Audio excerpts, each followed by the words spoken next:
Jadi anaknya sampean tuh udah lagi dirias, udah mau disiapin, mau jadi pengantin juga, dia bilang gitu. Saya harus ngambil karena ini sudah saatnya, dia bilang itu. Sesuai perjanjian saya harus ambil si anak ini.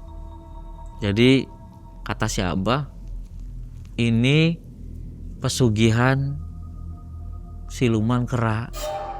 Siluman keranya itu datang ke tempatnya Abah karena dia merasa terusik. Loh kenapa Bah? Berat katanya, dia bilang gitu. Makin sombong. Tadinya diina-ina langsung bangun rumah, beli mobil di kampungnya nih. Geger, memang geger pesugihan. Gak ada tindakan. Ya nggak bisa dibuktikan, nggak bisa dibuktiin, susah. Jadi dibiarkan aja begitu. Dibiarkan aja. Artinya masih terus berlanjut kalau gitu ya. Masih berlanjut. Di malam yang gelap diiringi suara sunyi, siluman kera hitam datang menghampiri. Seorang manusia yang bersimpuh di tanah bumi, memohon harta dan kekuasaan duniawi. Namun, siluman itu meminta bayaran sejati dengan meminta jiwa keluarga yang dicintai. Praktik sesat dan kejam ini masih beroperasi dan menimpa langsung keluarga Mas Robi.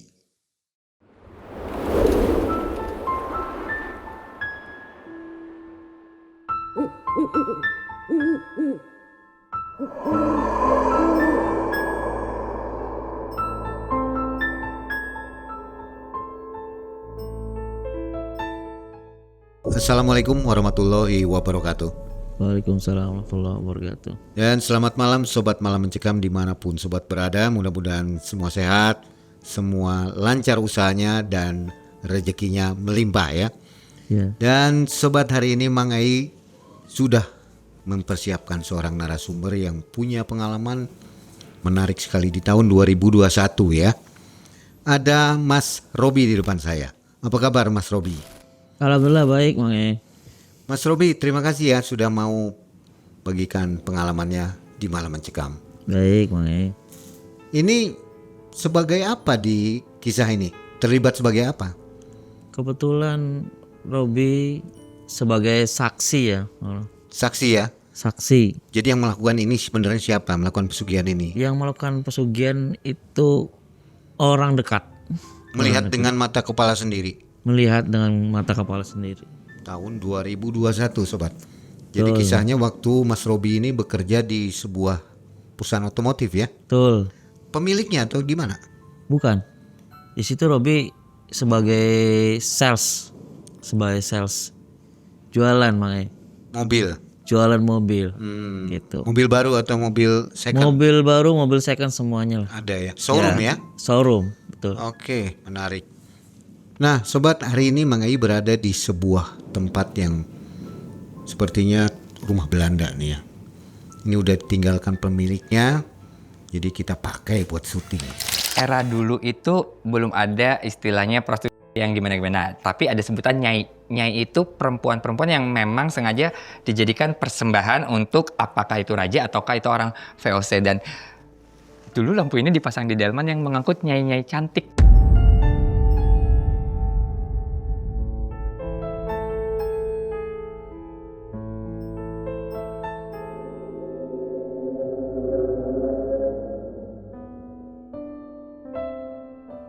Oke, kita kembali ke Mas Robi. Dan Mas Robi, apa kegiatannya sekarang nih? Masih sama seperti dulu, Mang E. Robi tetap jualan mobil. Jualan mobil. Ya betul.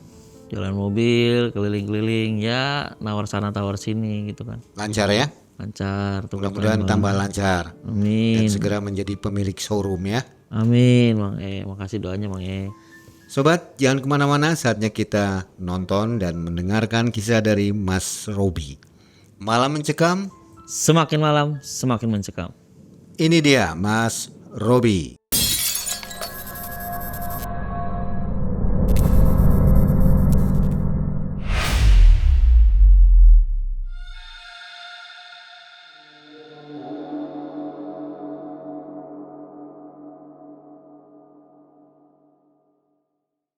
Jadi begini Mang E. Sebelumnya disclaimer dulu, kalau namanya sudah disamarkan, karena ini kisah nyata yang terjadi kebetulan di sekitar saudara-saudara saya. Gitu. Dan untuk itu Mas Robi harus pakai masker ya, Betul. karena ada hal-hal yang nggak bisa diceritakan, Nggak bisa diceritakan. harus disembunyikan begitu ya. Harus disembunyikan gitu Mang E. Saat itu di tahun 2021 saya sendiri sebagai seorang sales Mang E, di sebuah perusahaan swasta. Di situ saya bekerja tiap hari, masuk pagi, kebetulan setelah pagi briefing gitu kan, keliling seperti biasa, kunjungan ke customer, nawarin keliling. Kadang sore pulang, kadang juga malam pulang, kadang juga pulangnya pagi Mang E. Karena memang kenapa mesti pulang pagi, kadang-kadang orang ini, customer yang kita temui ini kadang-kadang bisanya malam. Jadi baru kita ketemu jam 11, jam 12 malam, obrol-obrol karena lokasinya agak jauh, butuh waktu, negosiasi segala macam, akhirnya selesai jam 3 pagi, sampai rumah kita baru jam 6 pagi, kadang jam 7 pagi. Memang nggak setiap hari, tapi memang aktivitas sehari-hari seperti itu seorang salesman. Ya alhamdulillah, dari jualan mobil itu ya ada kendaraan, punya kendaraan roda 4 sendiri, juga bisa beli rumah sendiri Mang E. Juga kalau lagi offer itu kan kadang kita ada bonus dari bos itu kan. Bonusnya gede nih ya. Bonus jalan-jalan gitu, bonus jalan-jalan gitu kan, keluar negeri kan gitu. Pada suatu hari saya sendiri aktif Mang E di grup keluarga. Jadi di beberapa grup keluarga baik dari ibu ataupun dari bapak. Jadi saudara-saudara ngumpul di semua situ Mang E.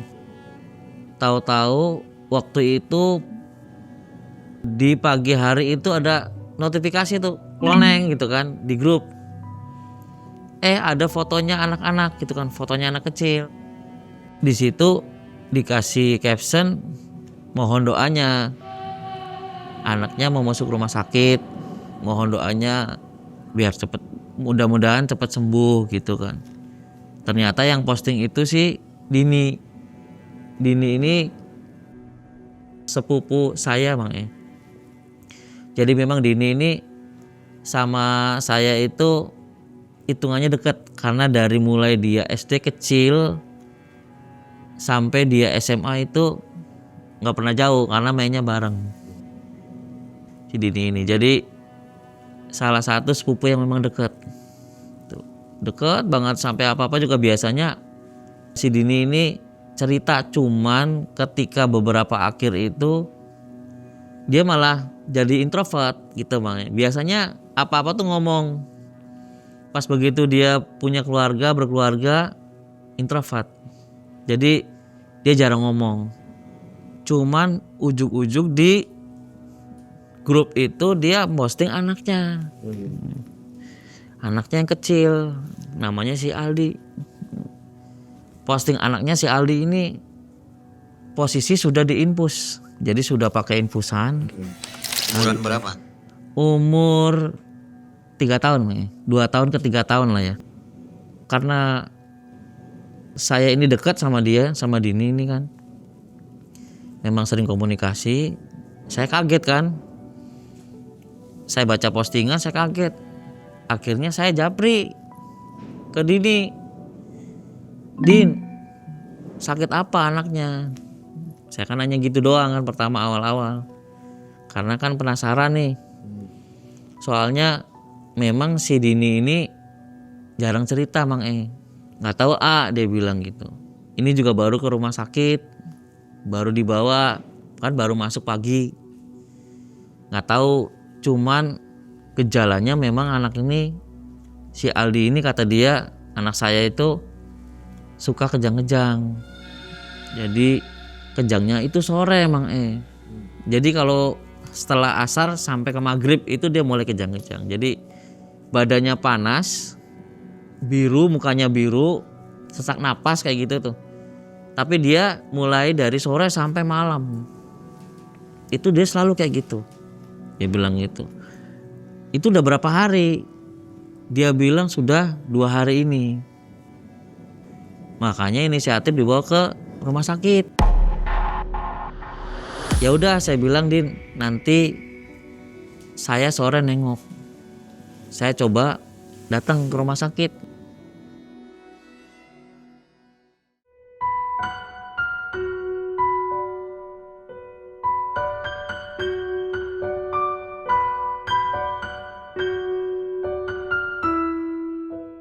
Setelah selesai aktivitas hari itu, Mang saya pulang kerja nih, pulang kerja.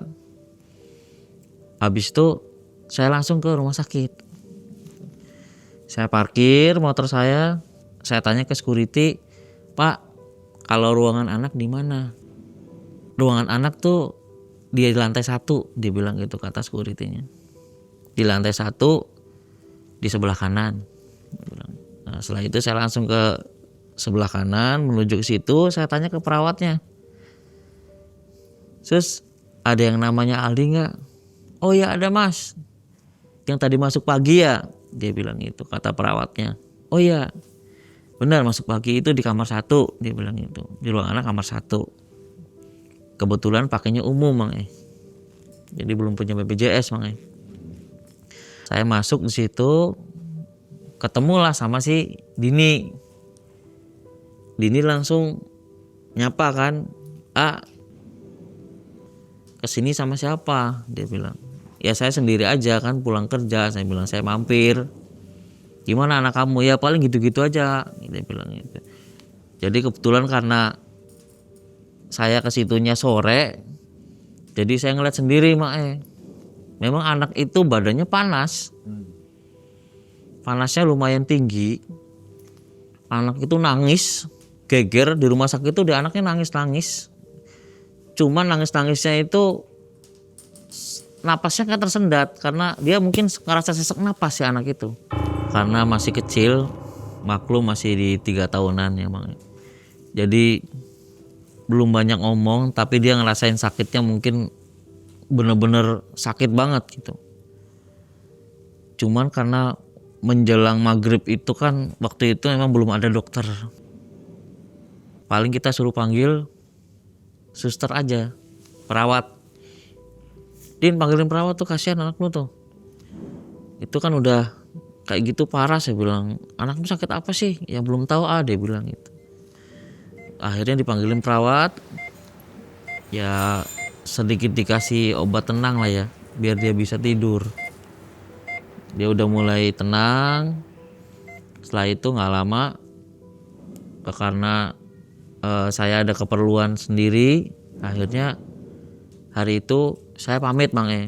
Saya pamit, saya izin ke Dini, saya bilang, ya udah anaknya udah anteng, saya izin pamit pulang. Tapi nanti kalau ada apa-apa, tolong kabari saya. Besok pagi seperti aktivitas seperti biasa bekerja, Bang. Seperti biasa bekerja. Saya kira baik-baik aja sampai hari kedua gitu. Karena memang Dini ini jarang bercerita. Sampai hari ketiga, tiap hari padahal udah kita kasih tahu perkembangannya gimana, dia nggak cerita. Sampai hari ketiga dan hari keempat katanya udah pulang. Jadi si Dini ini, saya nyangkanya anaknya udah sembuh kan, Bang, karena udah disuruh pulang kan. Alhamdulillah, katanya anak saya ini udah mulai disuruh pulang, dia bilang gitu. Terus saya tanya sama Dini, sakitnya sakit apa kan? Kata dokter nggak ada sakit gitu, Bang. Di situ tuh yang aneh tuh. Katanya kemarin juga saya ngelihat nangis-nangis anak kamu parah kayak gitu, terus dokternya bilang nggak sakit. Gimana ceritanya? Saya bilang itu. Saya aja ngelihat anak kamu kemarin sesak kan, Panas kan? Ya nggak tahu, kata dokternya bilangnya gitu. Jadi saya disuruh pulang. Jadi gitu kata dokternya, anak saya nggak ada sakit yang berarti, cuman panas-panas doang. Udah dikasih obat katanya gitu. Memang wajar kata dokternya kayak gitu. Akhirnya disuruh pulang lah waktu itu. Udah pulang di hari keempat. Sorenya si Dini ngabari ke saya, Mang. Katanya, ini kok anak saya kumat lagi, dia bilang gitu.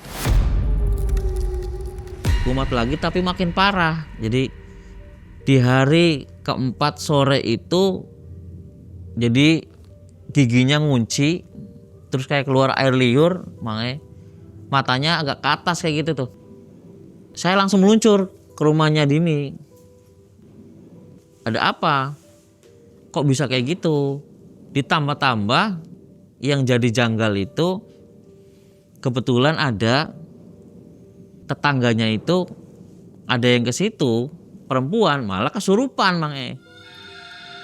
Tetangganya itu perempuan ke situ ngeliat tuh, biasanya kan ada beberapa tetangga kan kepo ya, ada anak-anak nangis tuh, ada apa sih gitu kan. Mampir ke situ, nengokin tuh, ngeliat tuh malah kesurupan.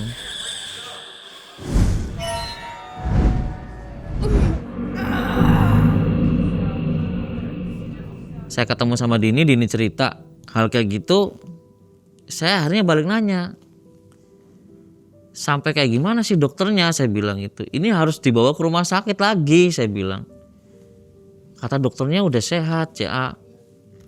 Ya udah, saya bilang ke rumah sakit yang lain. Nah, akhirnya sore itu langsung dipindahkan ke rumah sakit yang kedua, Mang. Karena semakin parah. Kayaknya analisa dokternya nggak pas gitu kayaknya. Mungkin belum ketemu lah ya. Daripada menyangka-nyangka, mending kamu usaha, saya juga usaha. Tolong bawa anaknya ke rumah sakit. Sekarang kebetulan karena saya punya kendaraan, akhirnya nimbrung pakai mobil saya, Mang. Saya antar. Cuman di tengah jalan kan karena rumah sakit jauh nih, Mang. Rumah sakit ini jauh. Dari rumahnya Dini itu sekitar setengah jaman lebih lah. Rumah sakit yang kedua nih. Nah, di tengah jalan Dini cerita. Sebenarnya saya mau cerita, dia bilang. Sambil di jalan nih, Mang, ke rumah sakit nih. Sebelum anak saya ke rumah sakit, yang pertama itu memang ada peristiwa janggal, dia bilang gitu. Jadi setiap malam itu kayak ada suara ledakan. Kayak petasan tuh, Mang. Dar gitu. Itu masuk ke rumah. Suara ledakannya tuh masuk ke rumah. Masuk kayak dari atas, masuk ke dalam rumah aja, di ruangan keras banget, dia bilang itu. Itu berapa hari, saya bilang. Itu udah sekitar 3 harian. Selalu, itu tengah malam. Dari situ saya berkesimpulan, Mang. Wah, jangan-jangan ada hal yang non medis gitu, Mang. Ya udah gini aja. Nanti kalau udah nyampe di rumah sakit ditangani. Nanti besok saya coba cari tahu yang non medisnya. Siapa tahu ini hal-halnya terbuka gitu. Akhirnya berjalan, kita udah nyampe ke rumah sakit, Mang. Ditangani ke IGD. Dikasih oksigen si anak ini karena udah sesak napas dan giginya udah ngunci ya. Udah keluar air liur, matanya juga udah gak karuan. Ditangani sama perawatnya di IGD. Nah, setelah itu anaknya udah mulai agak mending, udah mulai bisa napasnya udah teratur. Barulah dapat ruangan. Setelah dapat ruangan barulah saya izin pulang karena saya harus bekerja besok paginya. Besok pagi saya kerja seperti biasa, absen, aktivitas seperti biasa, briefing. Nah, saya kepikiran karena background saya dulu seorang sales, Mang. Kan banyak kenalan tuh. Oh iya, ada konsumen saya yang ngerti. Kebetulan ya dia bukan buka praktek lah ya, nggak buka praktek enggak. Cuman dia memang punya kayak komunitas gitu, Mang. Jadi kayak ada padepokan lah ya. ada padepokan, beli mobil ke saya.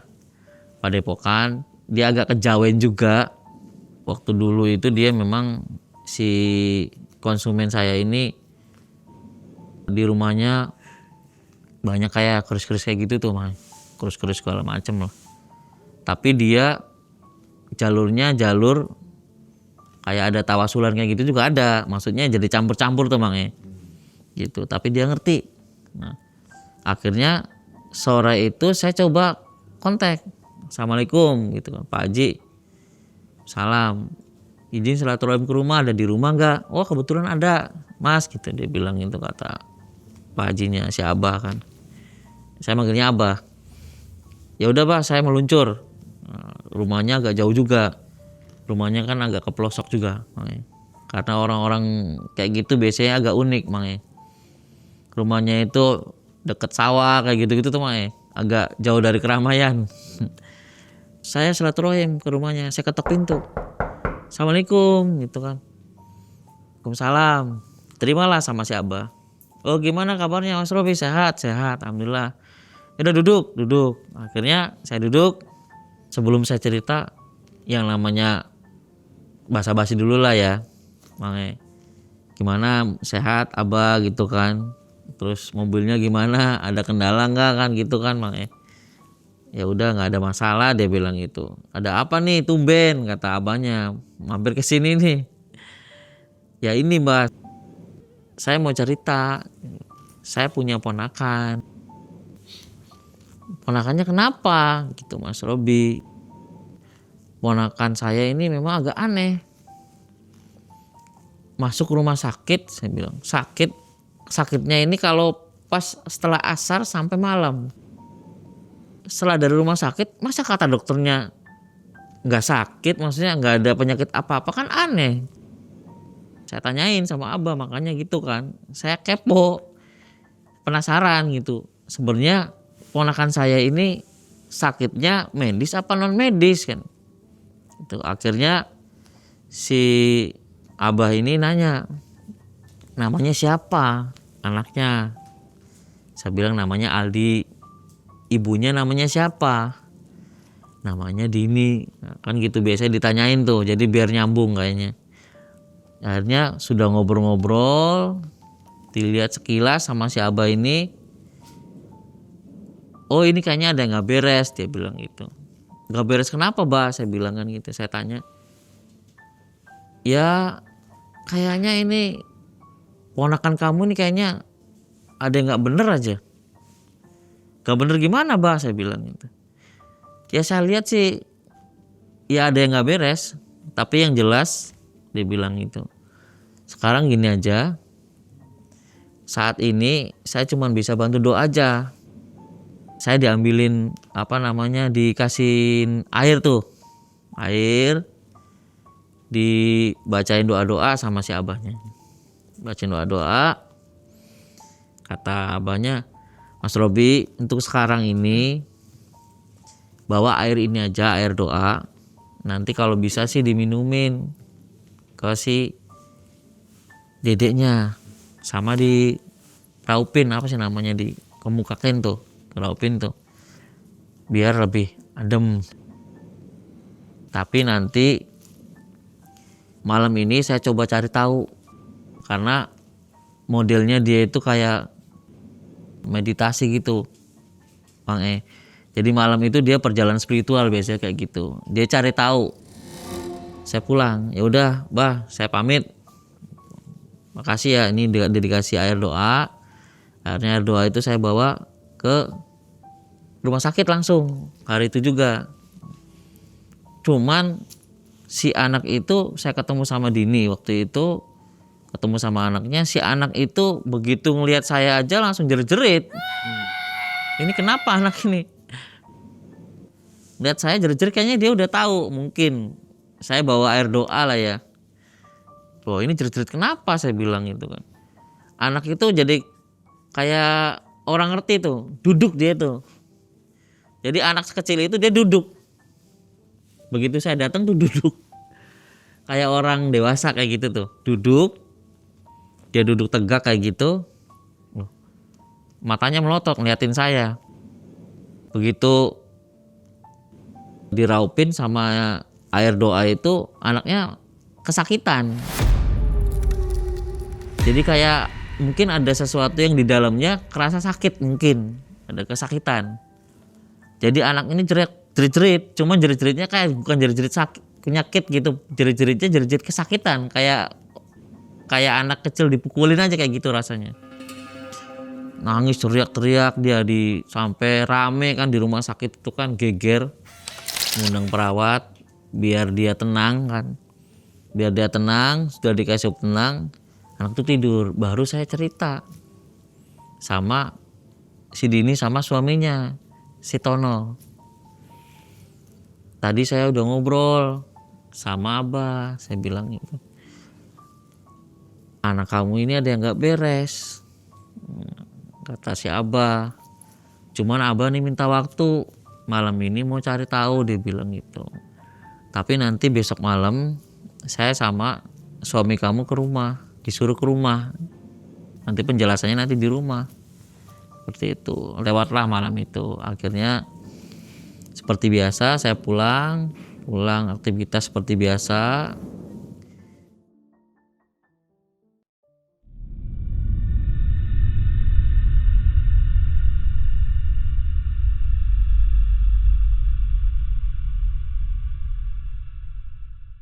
Sore saya nyamper ke rumah sakit, nyamperin si Tono. Ton, ayo ke Abah kan gitu kan. Biar jelas maksudnya sakit apa sih si anak ini kan. Kenapa kok bisa kayak gitu. Akhirnya saya sama Tono jalan bareng ke rumahnya Abah. Singkat cerita saya ketuk pintu, assalamualaikum Abah. Salam. Ini saya bilang ini bapaknya si Aldi. Oh ini bapaknya, dia bilang gitu. Ya udah duduk. Akhirnya duduk. Habis itu cerita, si Abah ini cerita sama si Tono. Mas Tono punya nggak saudara yang sekarang lagi bangun rumah? Ada, dia bilang gitu. Rumahnya di pinggir kali. Bener nggak? Iya ada, dia bilang gitu. Bener. Rumahnya pas di pinggir kali dan dia lagi bangun. Jadi dia cuma ngasih gambaran si Abah nih. Jadi gini, cerita si Abahnya. Dalam penerawangan saya, dia bilang, meditasi saya malam itu, saya masuk ke rumah yang besar, kata si Abah tuh. Rumahnya gede banget, tapi background rumahnya depannya itu di samping pintunya itu ada topeng kera, monyet, gede banget.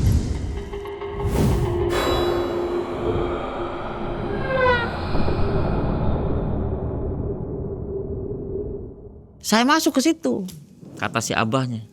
Saya masuk ke situ ada perempuan pakai baju kebaya.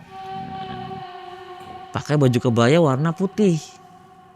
Si perempuan ini tua enggak, muda enggak, jadi separuh baya lah.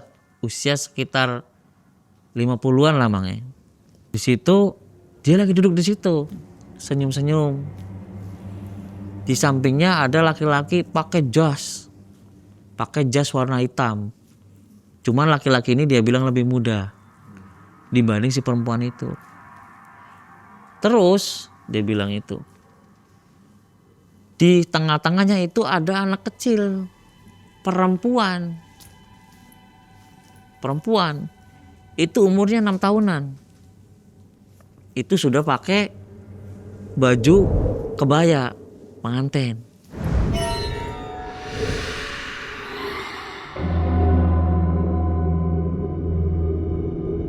Pas saya mau ke belakang, itu ada anak kecil yang baru disiapin. Jadi baru disiapin, lagi didandanin tuh mau dipakein jas, anak laki-laki, dia bilang gitu. Nah baru dia cerita, anak laki-laki itu Ya itu anaknya sampean. Jadi anaknya sampean tuh udah lagi dirias, udah mau disiapin, mau jadi pengantin juga, dia bilang gitu. Kata si abah ini. Si perempuan itu, dia bilang gitu, si perempuan yang kecil itu sudah nggak ada. Kok tahu? Kata si Tononya kan gitu. Karena memang si perempuan ini anaknya sudah meninggal, makanya. Anak perempuannya ini udah meninggal, anaknya cuma satu, anaknya perempuan itu udah meninggal. Jadi kata si abah, ini pesugihan siluman kera, dan anak yang perempuan itu sudah jadi korban pertamanya dia, si anak perempuan ini dan anak keduanya ini, korban kedua itu anak kamu, dia bilang itu. Cuma lagi disiapin,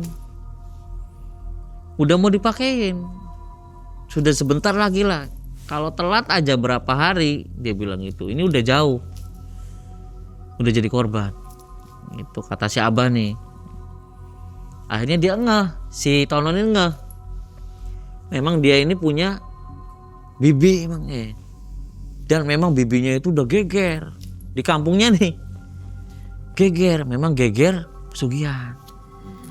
Itu memang si bibinya ini, ya dia bilang, si Tononya bilang orang susah susah banget, banyak orang nagih, sampai suaminya kan cerai sama dia. Itu kan suami baru makanya lebih muda tuh, banyak yang nagih, rumah aja nggak punya kasihan nih si bibinya nih, dihina-hina orang. Karena tiap hari bibi ini cuman kulit tani Jadi kulit tani kan duitnya nggak seberapa. Terus udah umur, karena susah banget, kayaknya seperti itu. Cuman kan akhirnya norak, kelihatan di kampung tuh Kok tahu-tahu si bibi ini bangun rumah kan gitu. Terus anaknya yang kecil tuh sakit berapa hari gitu, terus meninggal.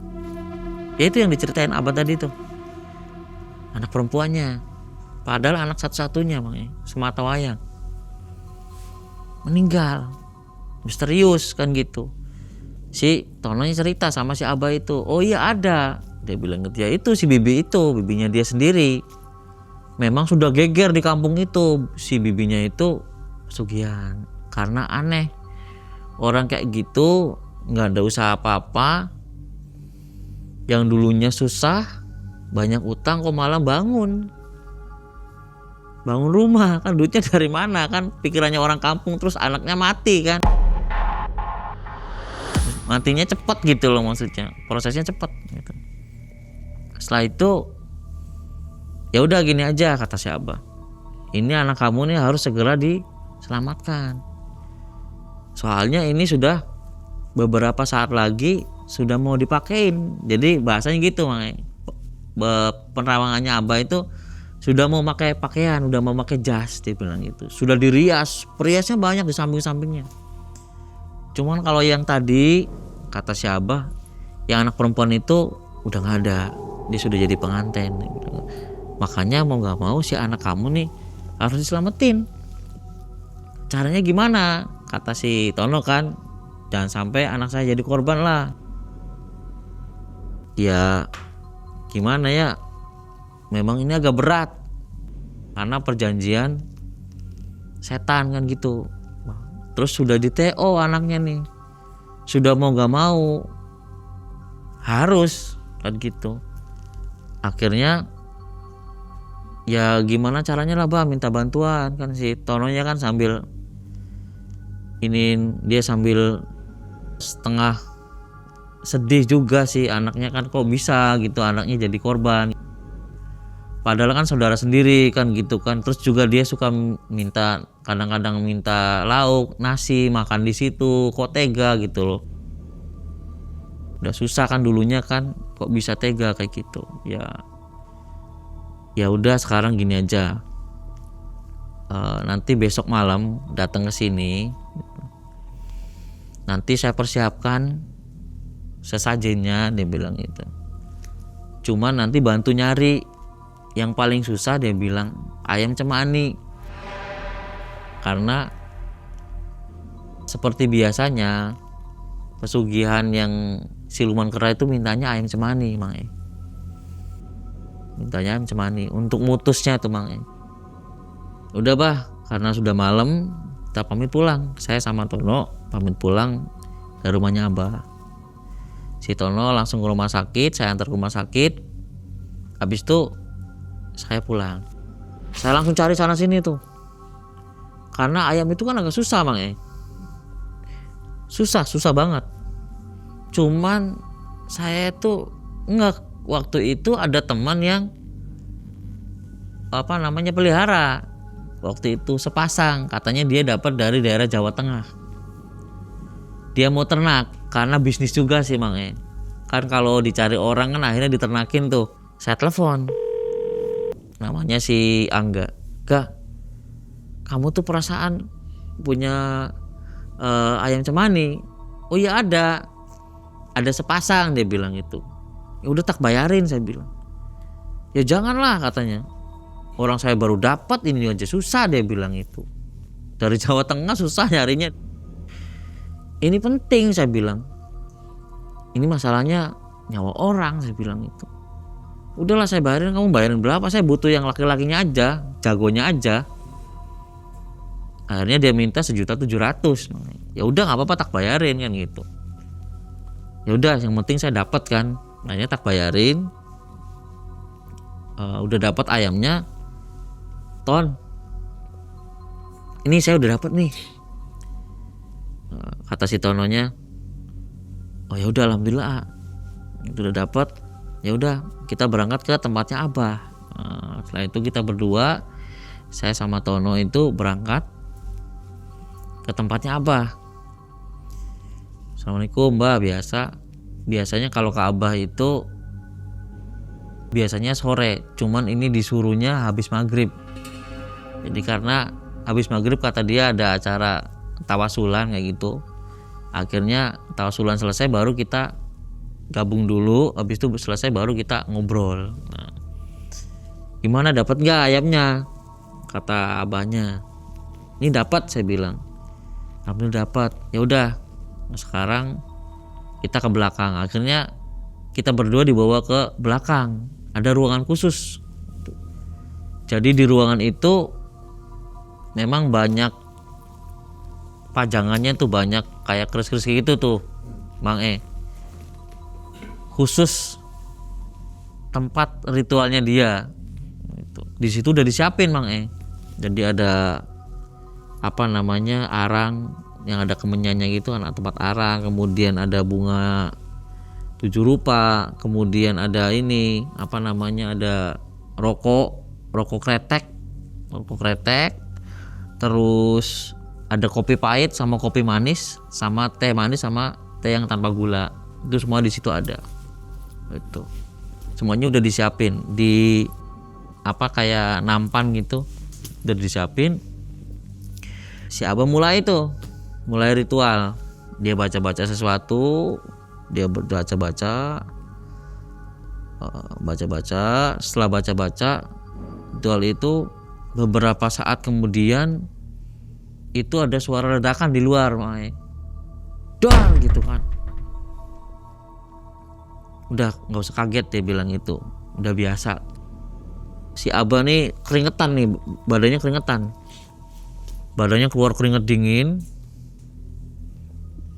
Habis itu karena mungkin dia ngerasa benturannya agak keras, si Abah ini sempat tersentak, duk gitu. Saya kaget juga nih. Loh kenapa, Bah? Berat, katanya, dia bilang gitu. Ya mudah-mudahan aja bisa, dia bilang. Dia coba lagi, komunikasi lagi. Nah setelah itu setelah agak lama itu ada suara kaki. Duk gitu. Ada suara kaki, cuman suara kakinya keras itu. Malam-malam itu kan. Terus Abah itu kayak nengok. nengok ke sebelah kiri lah ya, nengok ke sebelah kiri, kayak dia tuh lama nengok gitu, ngeliat ke situ, ngobrol kayaknya dia lagi ngobrol kayaknya, nengok lama gitu.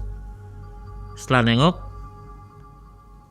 terjadi interaksi, ya gitu loh, tangannya segala macem gitu kan, si Abah ini tangannya segala macem, baca-bacaan, gebrak ini apa namanya gebrak lantai, duah gitu kan. Pokoknya ribut lah saat itu tuh, Mang kacau banget. Kita orang nggak ngerti ya rada sedikit gemeter juga ya. Ini kok kayak gini banget, karena kalau saya baru Mang ngeliat kayak gitu tuh hal-hal yang baru ya. Setelah itu nggak lama kemudian si abahnya tarik napas, kemudian dia mulai tenang gitu. Kok bisa sampai kayak gitu ya? Kamu nggak tahu tadi ada silumannya kesini, dia bilang itu. Oh iya, saya dengar suara kaki deg gitu. Saya dengar, cuman saya nggak kelihatan, dia bilang. Cuman ada suara hentakan kaki jalan gitu. Iya, kata Abah, tadi silumannya kesini, gede gitu kan. Siluman keranya itu datang ke tempatnya Abah karena dia merasa terusik.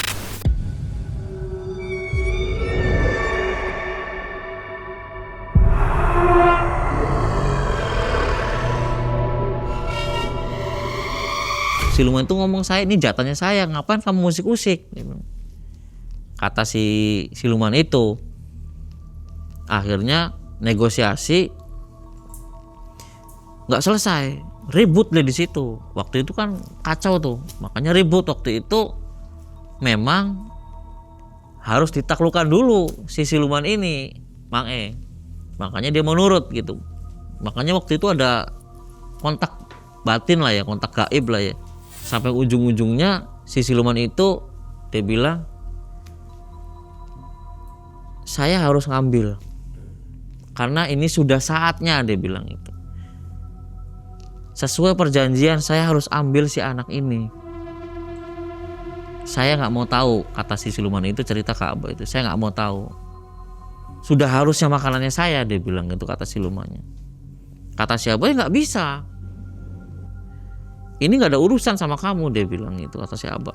Cerita waktu dia komunikasi sama siluman itu yang datang itu, siluman keranya tinggi besar, jadi kayak King Kong modelnya gitu, dia kata si Abahnya.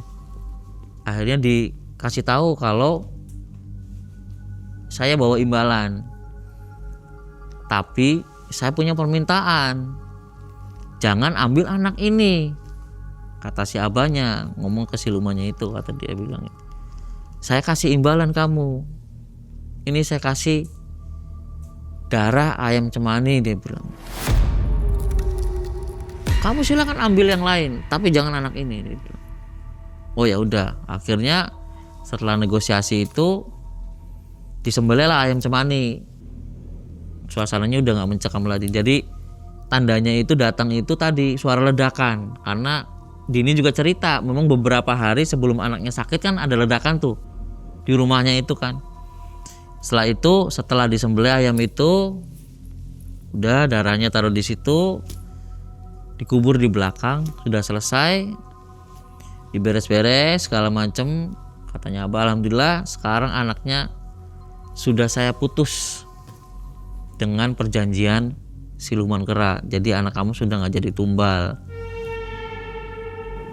Alhamdulillah sudah selesai, dia bilang gitu. Cuman tolong mulai diawasi, jangan sampai anak-anak kamu tuh deket-deket. Jadi saya ini, kata Abah, cuman mutus rantainya aja gitu ke anak kamu gitu Bang. Jadi si pelaku ini, si penumbal ini masih berjalan, cuman saya putus di situ. Jadi sepihak dari situ tuh Bang. Cuman tolong jangan sampai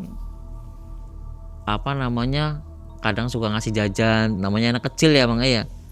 Jangan ada utang, kata dia, sama orang itu, sama bibinya tuh Bang.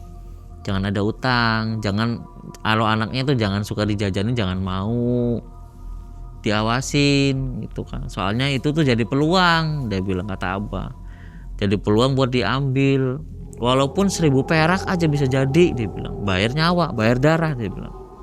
Makanya ini saya balikin darah, cuman saya alihkan ke darah ayam cemani sebagai imbalannya, dia bilang gitu. Untungnya ketahuan, kalau nggak ketahuan anak kamu udah jauh, dia bilang gitu, kata si abahnya, marah-marah ke si Tono tadi tuh.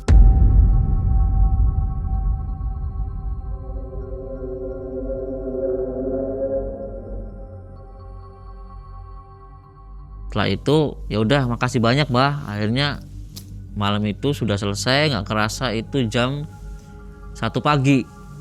Sebelum pulang abah ngomong, nanti Tono, tolong nanti kalau anak kamu sudah sembuh sama istri kamu, tolong bawa ke sini, harus dipagerin, kata dia bilang gitu. Takutnya ada serangan lagi, itu takutnya ada masalah lagi, pagerin. Terus kamu nanti pulang, kalau sudah pulang ke rumah tolong cari pohon kelor, kata si abahnya. Pohon kelornya nanti tanam di depan rumah sama tanam di belakang rumah, itu buat penangkal gaib gitu, kata si abahnya, penangkal serangan-serangan gaib, kata abahnya gitu. Kamu harus cari. Akhirnya selesai, kami pamit. Waktu itu malam-malam jam 1 pagi lah tuh, kami pamit. Makasih banyak abah udah bantu segala macem. Kita pamit pulang, saya nganter Tono ke rumah sakit, saya pulang. Setelah itu hari berikutnya seperti biasa, anak ini tidak ada masalah di medisnya, Mang E. Rumah sakit pertama sama yang kedua sama. Jadi anak ini nggak ada sakit kronis. Cuman ketika sudah selesai itu anaknya sudah tidak ada sesak napas lagi, Mang E. Jadi anaknya masih sedikit panas, tapi sudah sesak napasnya sudah hilang. Udah nggak kejang-kejang, sudah agak mending nih anak-anak nih. Anaknya si Aldi nih udah agak mending.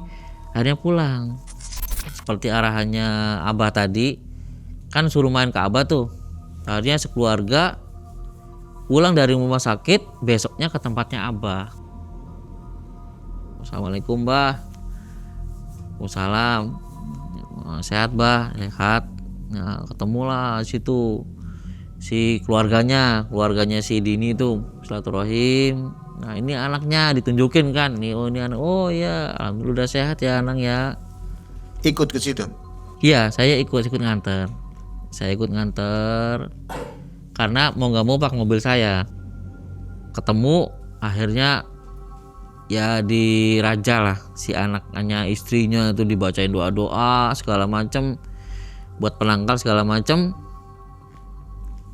Setelah itu hari itu sudah selesai, pulang.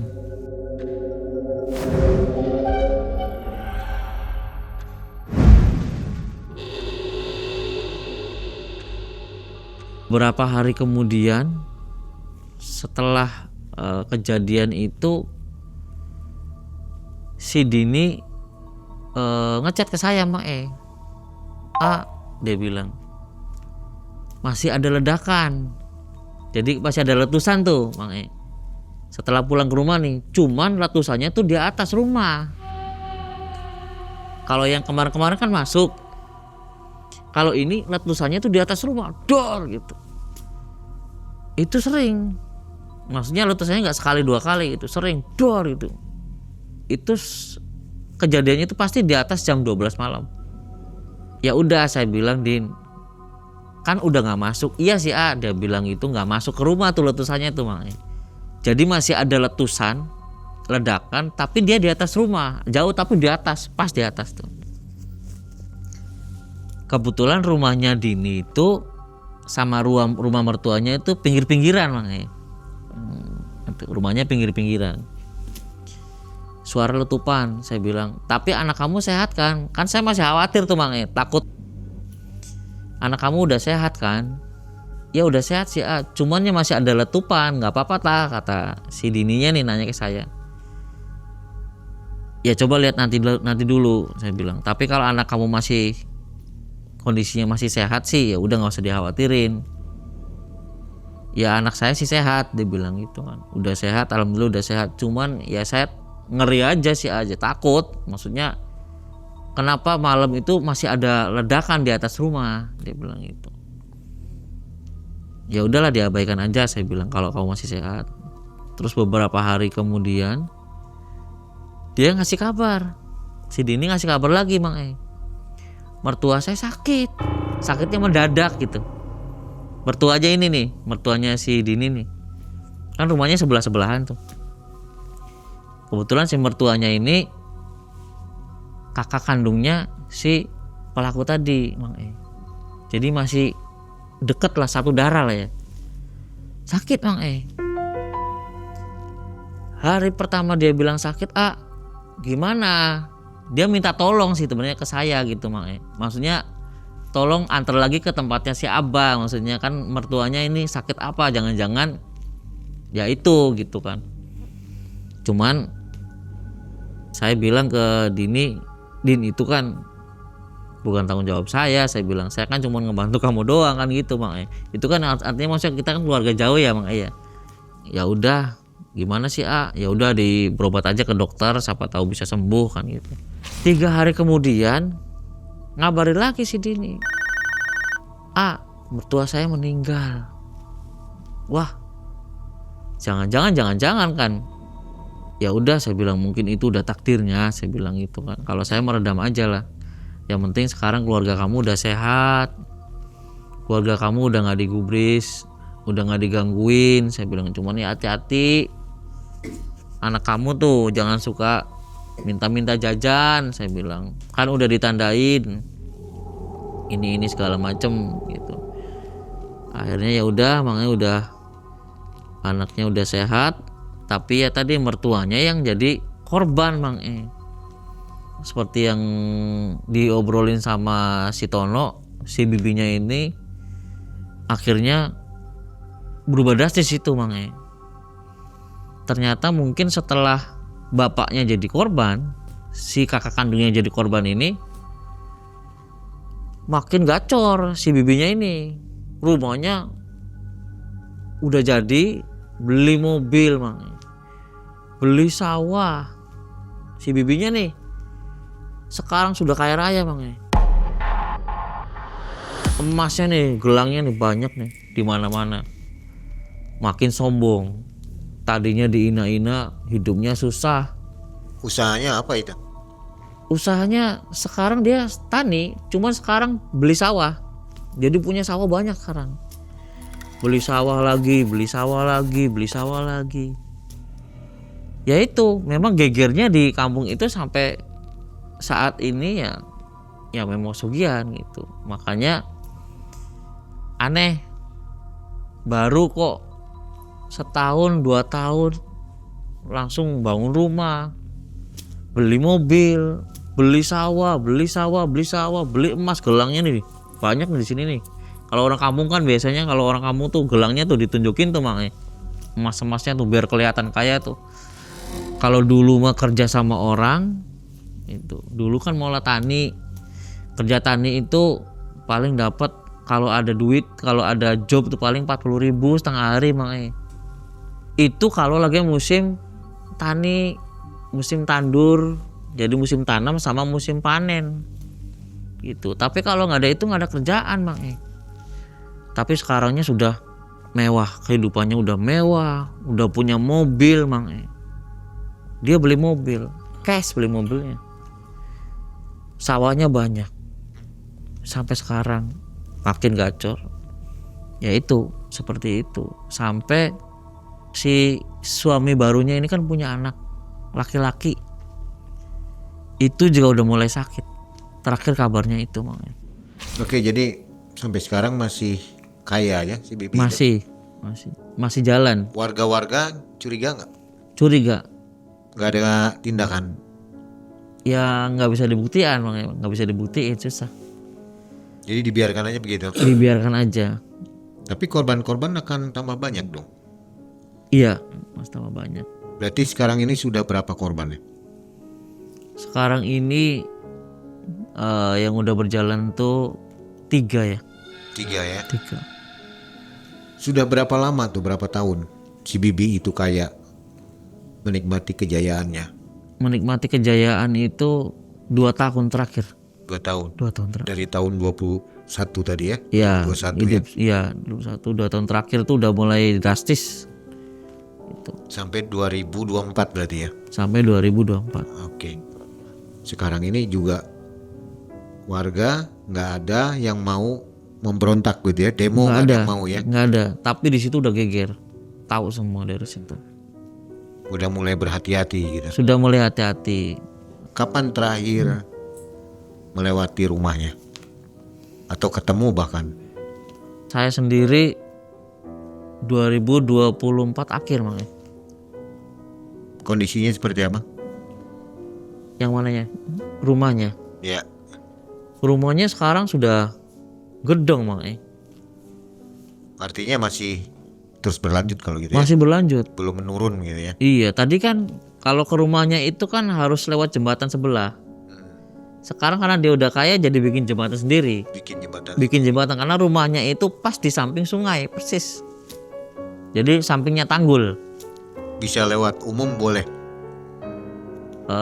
Rumahnya dia itu terpencil. Maksudnya rumahnya itu memang nggak terlalu banyak rumah di situ karena dia rumahnya itu pemukiman itu samping sini sungai dan rumahnya dia di sebelah sini. Jadi nggak ada orang lain ya? Iya nggak ada, seberang sungai. Rumahnya memang mencolok karena rumah gedong pinggir sawah, pinggir sungai makanya. Malam demi malam, Mas Robi mendengar suara yang sama. Keponakan Mas Robi menjerit di jam yang sama setiap malam. Seakan tubuh kecilnya dipaksa membayar sesuatu. Tak ada penjelasan, tak ada pengobatan, tak ada obat yang mampu menenangkan. Hingga Abah datang, membawa ayam cemani dan doa yang bergema seperti pedang cahaya. Beruntung anak itu bisa sembuh, dan Mas Robi membawa pulang satu pelajaran pahit. Bahwa tidak semua iblis datang dari luar, karena beberapa lahir dari niat buruk keluarga sendiri. Info untuk sobat semua yang belum mencet tombol gabung dan belum masuk ke member area, silakan jalan-jalan di situ untuk nonton kisah-kisah yang tidak ada di video regular ya. Karena di sana ada kisah mistis yang tidak bisa ditampilkan di sini. Oke, mudah-mudahan sobat suka dengan fitur tambahan dari Malam Cekam.